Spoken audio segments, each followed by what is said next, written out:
দাঁড়িপাল্লা প্রতীকের প্রচার মিছিল করবার সমাবেশে সভাপতিত্ব করছেন মালদা উপজেলা জামাত ইসলামের সাবেক আমির সাবেক সফল ইউনিয়ন চেয়ারম্যান জনাব গোলাম সরোয়ার মজুমদার কামাল। উপস্থিত রয়েছেন 10 দলীয় সমর্থিত বিভিন্ন দলের নেতৃবৃন্দ, এনসিপির কেন্দ্রীয় সদস্য সচিব, উপস্থিত রয়েছেন বাংলাদেশ খেলাফত মজলিস, বাংলাদেশ ডেভেলপমেন্ট পার্টি সহ বিভিন্ন পর্যায়ের নেতৃবৃন্দ, বৈষম্য বিরোধী ছাত্র আন্দোলনের নেতৃবৃন্দ, সংগ্রামী লালমাইবাসী, আসসালামু আলাইকুম ওয়া রাহমাতুল্লাহ। আমরা আল্লাহর দরবারে শুকরিয়া আদায় করি, বিগত 21 তারিখে জামাত ইসলামের প্রার্থী হিসেবে 10 দলের ঐক্যবদ্ধ প্রার্থী হিসেবে আমরা দাঁড়িপাল্লা প্রতীক বরাদ্দ পেয়েছি বলে আলহামদুলিল্লাহ। আমরা সেদিন ঘোষণা দিয়েছিলাম আমরা এই প্রতীক বরাদ্দের মাধ্যমে আমরা আমাদের বিজয়ের সূচনা করেছি ইনশাআল্লাহ।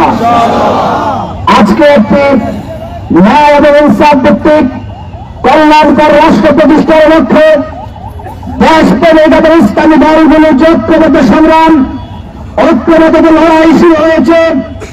আগামী 12 ফেব্রুয়ারি জাতীয় সংসদ নির্বাচনে 2টি ভোটের মাধ্যমে আমরা সেই লড়াইয়ে বিজয়ের মাধ্যমে সমাপ্তি টানতে চাই। সেদিন আমরা 2টি ভোট প্রদান করব। একটি হচ্ছে আগামী বাংলাদেশ কোন পথে চলবেন, এই রাষ্ট্র কোন পদ্ধতিতে পরিচালিত হবে তার পক্ষে একটি হাত হবেন। আরেকটি হচ্ছে ন্যায় এবং ইনসাফের প্রতীক, জনগণের অধিকার আদায়ের প্রতীক, এই সমাজে দিন প্রতিষ্ঠার প্রতীক দাঁড়িপাল্লা প্রতীকে ভোট দেওয়ার মাধ্যমে আজকে আমরা টেকনাফ থেকে তেঁতুলিয়া, রূপসা থেকে পাথরিয়া আজকে জনগণের মাঝে উচ্চারণ দেখতে পাচ্ছি। দলীয় নির্বাচনী ঐক্যের পক্ষে জনগণের যে জোয়ার সৃষ্টি হয়েছে, ন্যায় এবং ইনসাফের প্রতীক দাঁড়িপাল্লার পক্ষে জনগণের যে জোয়ার সৃষ্টি হয়েছে, আমরা বিশ্বাস করি 12 ফেব্রুয়ারি জনগণ বিপুল ভোটে আমাদেরকে নির্বাচিত করবেন ইনশাআল্লাহ। তার কয়েকটি গুরুত্বপূর্ণ কারণ রয়েছে। এর মধ্যে একটি কারণ হচ্ছে বিগত 16টি বছরে আমরা জুলুমের শিকার ছিলাম, নির্যাতন নিপীড়নের শিকার ছিলাম। তারপরে এক আল্লাহর উপর ভরসা করে আমরা ধৈর্য ধারণ করেছিলাম। দ্বিতীয় হচ্ছে এই 16 বছরে ফ্যাসিবাদী কায়দায় যারা আমাদের উপর দমন নিপীড়ন চালিয়েছিলেন, আমরা ঐক্যবদ্ধভাবে সেই ফ্যাসিবাদকে বিতাড়িত করেছিলাম। তৃতীয় হচ্ছে একটি সুযোগ আসার পরে আমরা জনগণের উপরে কোনো প্রতিশোধ গ্রহণ করিনি, আমরা চাঁদাবাজিতে যুক্ত হইনি, সন্ত্রাস, দখলবাজি, টেন্ডারবাজি, ধর্ষণ, ইফতিজিং, কিশোরগণ, খুনাখুনির রাজনীতিতে আমরা যুক্ত হইনি।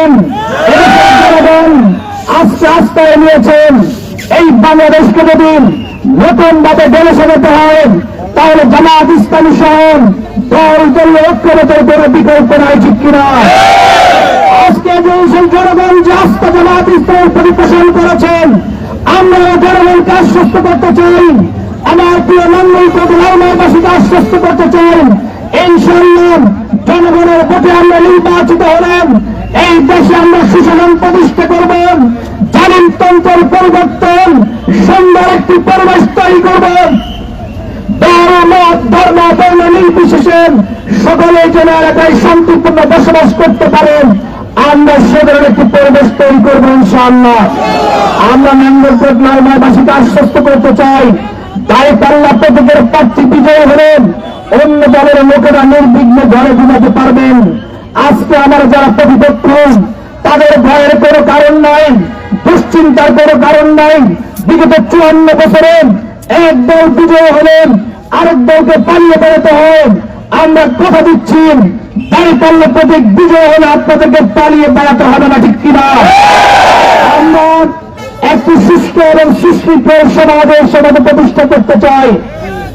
তার পাশাপাশি এই 54 বছর যে রাজনীতি রাস্তাঘাট বীজ তারপরের জন্য বরাদ্দ হয়ে সেই বরাদ্দ থেকে পার্সেন্টেজ খাওয়ার রাজনীতি, রাষ্ট্রের হস্তক্ষেপের রাজনীতি, এই রাজনীতির আমরা পুনর্রচনা করতে চাই, ঠিক কিনা? তার পাশাপাশি এদেশের শিক্ষা ব্যবস্থার উন্নতি, কৃষি প্রধান এলাকা হিসেবে কৃষকদের জন্য আধুনিক কৃষি ব্যবস্থা, স্বাস্থ্য খাত, লালমাই করে ফায়ার সার্ভিস নির্মাণ, এই লালমাই উপজেলায় একটি সরকারি হাসপাতাল প্রতিষ্ঠা থেকে শুরু করেন নাগরিক সুযোগ সুবিধার সকল কিছু আমরা নিশ্চিত করার জন্য আপ্রাণ চেষ্টা চালাবো ইনশাআল্লাহ।